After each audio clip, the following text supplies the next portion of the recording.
Alright guys, we've got the Chargers of course coming off their bye. See what the heck happens with them obviously, but Justin Herbert against Dak Prescott part 2 should be a great game. Let's go. Cowboys and Chargers Monday Night Football.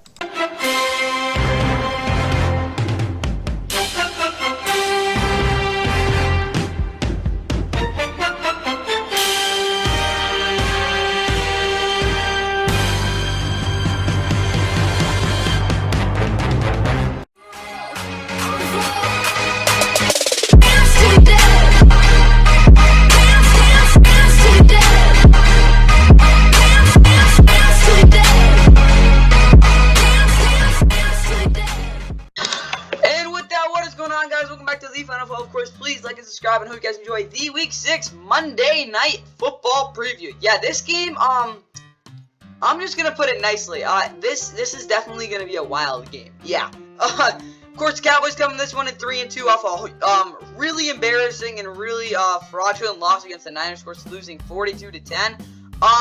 Yeah, they're looking to bounce back in a big way. They kind of, they back in 2021, they were trying to avoid an 0-2 start, and they were able to do that, of course, with that Greg Zuerlein 57-yard game-winning field goal. Now they go up against the Chargers again. Now here in Week 6 of 2 years later, and obviously the Chargers coming in this one. They were back-to-back wins in very close games. But yeah, they are 2-2. They're finding themselves still alive, obviously. But they basically blown. They could honestly be 4-0. Like, yeah, it's like that in there. But obviously, yeah, I'll just say the Chargers actually played pretty well on Monday Night Football the past couple of years. Obviously, they played in Week 4, again, similar to that early season Monday Night Football games, and they won, I think it was 20-14 against the Raiders, and obviously last year in that crazy game against the Broncos, they survived and won 19-16. This time, though, it's on A15. It's A15 on ABC, ESPN Plus, ESPN Deportes, ESPN2, ESPN app, and as well on NFL Plus. Yeah, and Monday Night Countdown starts right now on ESPN, so if you want to go watch the Hemi Awards, it's down there, too. Looking at the, what is it called, announcers for this game, you've got Joe Buck, Troy Aikman, Lisa Salters, ESPN 2, Rebecca Landa. Oh, wait, shoot. It's not going to be Peyton Eli. It's just Spanish. Okay, so that's basically ESPN Fortes. Westwood one, Kevin Harlan, Michael. So no Peyton Eli for anyone who wanted that. That's all I got for this one. Let's get right into the Cowboys starting lineup. For the Cowboys, Dak Prescott, quarterback, Cooper Rush, Trey Lance are his backups with Tony Pollard and Rico Dowdle in the back of Deuce Vaughn. Also, there were CeeDee Lamb, Brandon Cooks, and Michael Gallup, receiver, David Durden, Josh Bell, Matt Weisenko, Peyton Hendershot, Nashawn Wright, Trayvon Diggs, and DeMarvin Overshown all on IR. With Jake Henderson, Jake Ferguson, and Luke Schumacher, tight end. Hunter Lubicki is the fullback. Tyler Smith, Tyler Smith, Tyler Biadasz, Zach Martin, and Terrence Steele across the line. Chuma Aduga is questionable. Let's go Demarcus Lawrence and Dorrance Armstrong off the edge. Ozo Odigizua, Jonathan Hankins are up the middle. Jonathan Fowler Jr. and Sam Williams are also both there. Damone Clark, Marquise Bell, and Michael Parsons are the linebackers, of course, with Lane Vander Esch being out. C.J. Goodwin's also out, and Jawan Thomas is also doubtful. Savon Gilmore, Noah Managi, Jordan Lewis, and Theron Bland are the corners with Malik Hooker and Jaron Kearse at safety. Brandon Aubrey is their kicker. Brian Ingers, their punter. Kamonte Turpin's their returner, and Trent Sieg is their long snapper.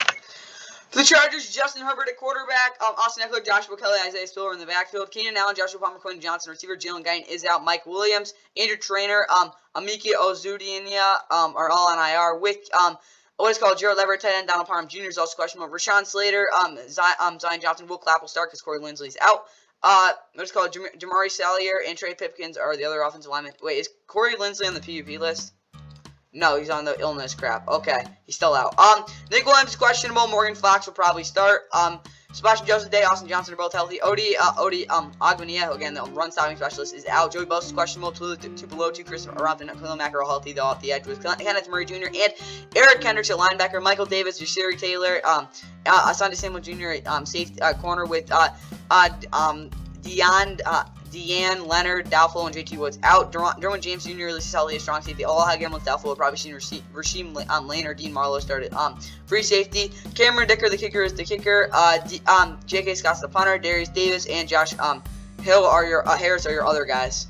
All right, for the Cowboys offense, I said Dak's got to bounce back. I mean, like, that's kind of like it should happen. They're playing the Chargers. But, yeah, I do think if you can just basically play better football than throwing 3 picks, you should be good. Tony Pollard, 30-plus rush attempts. I assume that, again, that's a pretty big load for Tony P. But, obviously, he needs to get going. Like, this running game really has just not been there. I wouldn't say at all, but it hasn't really been there, like, actually there this season. CeeDee Lamb actually has to run a route for purpose. They're not using him as a number 1 receiver. Just watch him run routes. He's basically the third read on a lot of these plays, which isn't always a bad thing, but usually it is. And Zach Martin, 90+% run block win rate. Again, he really struggled against what's called Javon Hargrave and Eric Armstead against the run last week. He's got to be better than he was last week. Again, going up against some guys that he does have some good matchups against. Defensively, under 30 points allowed. Again, if they give over 30 points in these offenses, just going to like give up.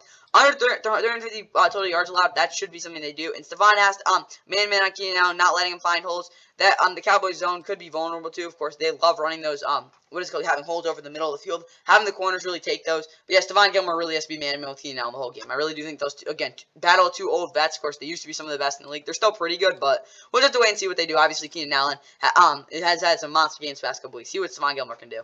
And looking at the Chargers, Austin Eckler under 25 touches. I don't want to get too many, of course, coming off that ankle, foot injury, whatever. You just don't give him too many touches. Keenan Allen has to win from the line. He didn't be able to do that in week 4. That was part of the reason he didn't have like a massive game against the Raiders, because he was getting open, just not on time per se. Zion Johnson has to be able to win with leverage on the inside to pop up and lead for Joshua Kelly. Joshua Kelly will get some carries. Zion Johnson's got to pave the way for him again, but he's got to be able to win with that inside leverage. So he can't with playing outside of leverage, he has to basically get off the block and start going up the middle. But if he's with inside leverage, he can just get off the line straight up off his block to get up there for Joshua Kelly.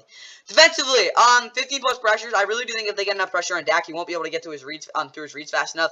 Don't give up big runs. That will really be bad for you, because then CeeDee Lamb play action trap. Don't want that going on. And Asante Samuel Jr.